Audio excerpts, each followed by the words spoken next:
Bonsoir à tous, merci de nous rejoindre pour votre journal. Voici les titres de ce lundi soir. Une salariée d'un restaurant de l'Ermitage prise pour cible sur les réseaux sociaux. Sa photo, couronnée d'insultes racistes, circule sur Facebook notamment. La jeune femme a porté plainte et témoigne de la difficulté de travailler depuis le début de la crise des paillotes. Et ce au micro de Marina Bat.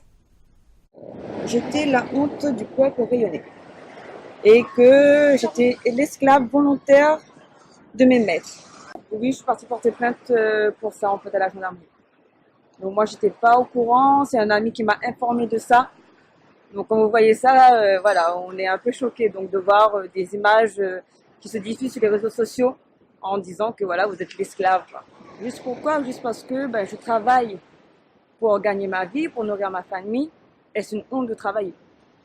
Je pense pas, non. Donc après, on me dit que je suis l'esclave de mes maîtres. Moi, je remercie mes patrons vu qu'ils m'ont donné du travail pendant que j'étais en galère. Donc moi, j'ai pas honte de dire oui, je travaille dans les paillotes pour gagner ma vie, pour nourrir ma famille. Donc je ne sais pas pourquoi ça va être une honte pour le peuple.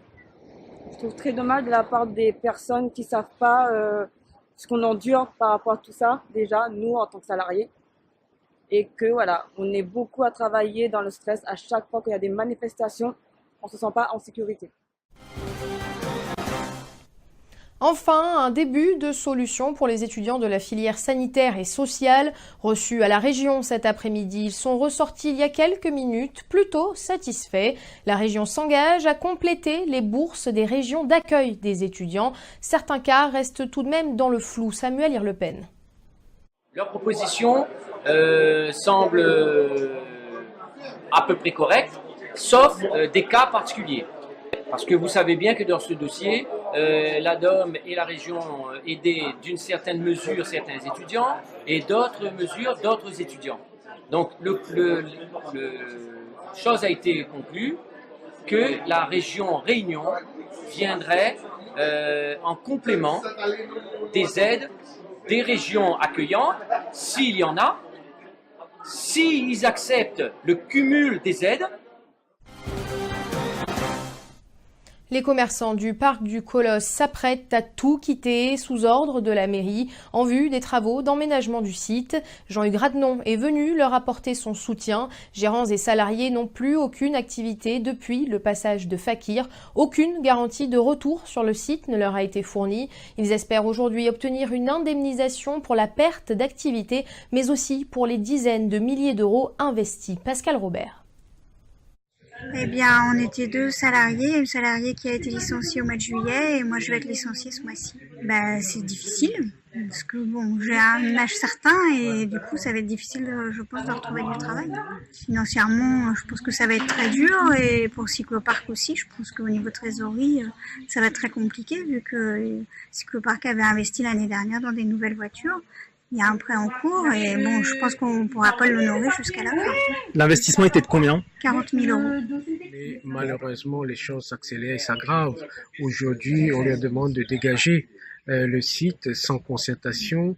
On ne sent pas une volonté, on a plus l'impression qu'ils se sont appuyés sur Fakir pour justement régler un problème, peut-être même il y a des règlements de compte derrière tout cela, j'ai comme l'impression. Donc mettons les choses à plat. Je demande à monsieur le président de la CIRES et maire de Saint-André, monsieur Jean-Paul Virapoulet, d'ouvrir rapidement les discussions, les négociations et de tout mettre en œuvre pour rassurer ces professionnels et surtout créer les conditions de préserver les emplois.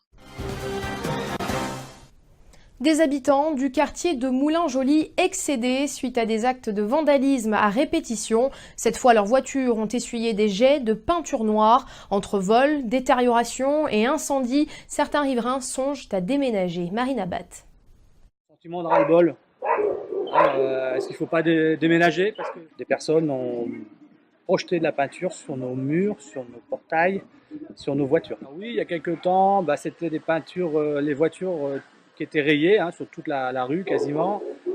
Donc il a fallu qu'on refasse les peintures de nos véhicules. Nos véhicules ont été aussi vandalisés sous forme de vol d'essence en perçant nos réservoirs.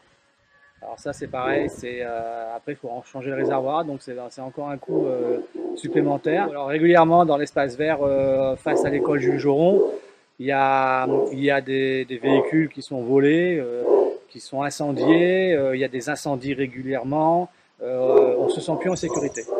Alors pour ma voiture, je vais déposer plainte tout à l'heure à la gendarmerie. Mais bon, on dépose plainte à chaque fois, mais c'est pas suivi des faits. On ne retrouve pas les personnes pour mesure. Moi, j'avais déjà proposé la vidéosurveillance, parce qu'on sait que c'est un quartier, c'est un endroit de passage à risque.